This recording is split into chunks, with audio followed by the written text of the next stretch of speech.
अगर शादी है तो भगवान कर दे एगो ने दूगो ने 5 गो ने 10 गो 50 25 गो धियाता है तो एने को कर्मी बात बोले ले हमरा द्वार पर मान जल ने 50 25 गो पहुंच सकता था बस है बेटा कर तो पेड़ पेड़ का बोलने का तकियो या तो बोले समझे ना बोली बोला तनी हो सवा से कौन देखो तुम्हारे कान से लोन की बात कैसे बताओ कान खोल के सुन ले भगवान जी तो कोनो आप बेदरा नहीं रहने काल परसों तो और शादी है तो 500 700 बाल बच्चा है तो तोरा आता ना 500 ये बात बोले ये संसार में मान चल रहे 500 तो 500 को तो है तो कमजोर है तो 5 को तो 4-5 को कहियो ने मान चल और तू कोनो बेदरा नहीं रहनी लेकिन तोरा बड़ा देखिया बोली चढ़ल बढ़ल ना तो चल जा मरोड़ काका हमरा तो हाल कई की काल का ये भीमला का भतीजा समरा का बेटा नटवा देव सिंह के आलम साहब 12 बरस के बाद 13वां बरस चढ़े जा रहा है हिंदू के धर्म के नाते अगर हिंदू धर्म में केकरो बेटा भाई या भतीजा या पोता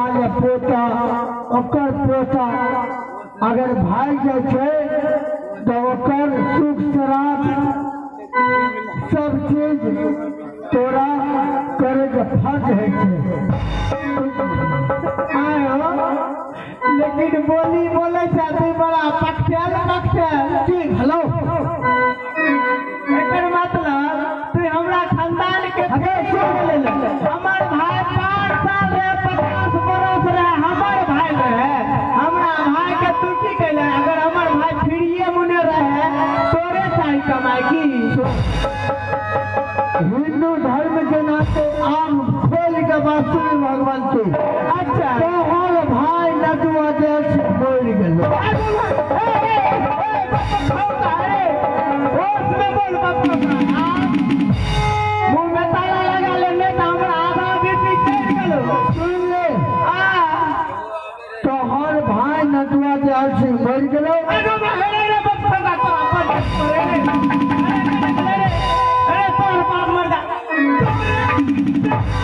सारी दरवा तोरा पत्थर गिर जाओ तेरे खानदान में तेरा बेटा बोल तोरा बाप खाओ करे बाप ढाल का अमर भेड़ दिया मोरा बाप रे बाप गेमे तने करिए बाप का बड़ा जुआल दिया बात बोलैया कहते हमर भाई परदेश में रह की कतौरे कमा जाए कि नहीं दे ओकर हमर खानदान हमर काम हमरे जान में हमर भाई कत्ता ए बात का सरा दो रे खरी दरवा तेरे बेटा मर जे तो है तकलीफ से हमरा दुआई पड़े एहन चप्पा लिया मार लो अगर और बात बोलते हम बर्दाश्त कर लथो लेकिन हमरा भाई के बारे में कहलक तोर भाई मर गेलो हे माय कमला आए हम जय भाई हिमाचल के खूट बांधे छिए हमार भाई तुलसी के चौरा लगा के गेल छै हमार भाई 12 बरस नहीं अले लौट के लेकिन हम अभी तक आत्मा में रखने छिए दुनिया संसार में हमार भाई जिंदा है आगे मां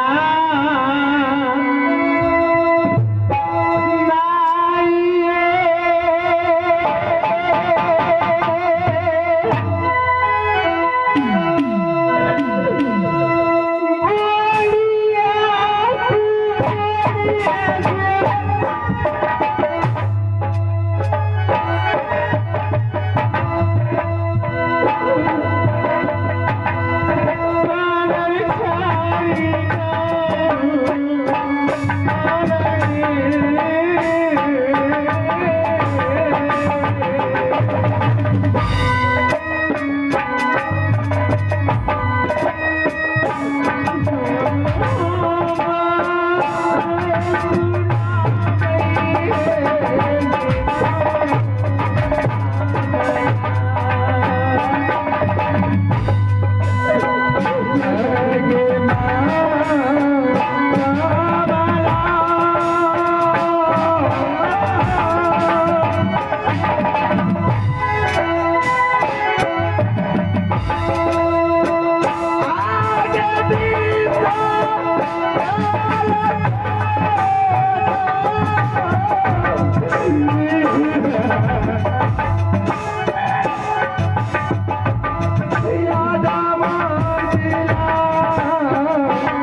जब जब हमरा भाई के याद पड़ैया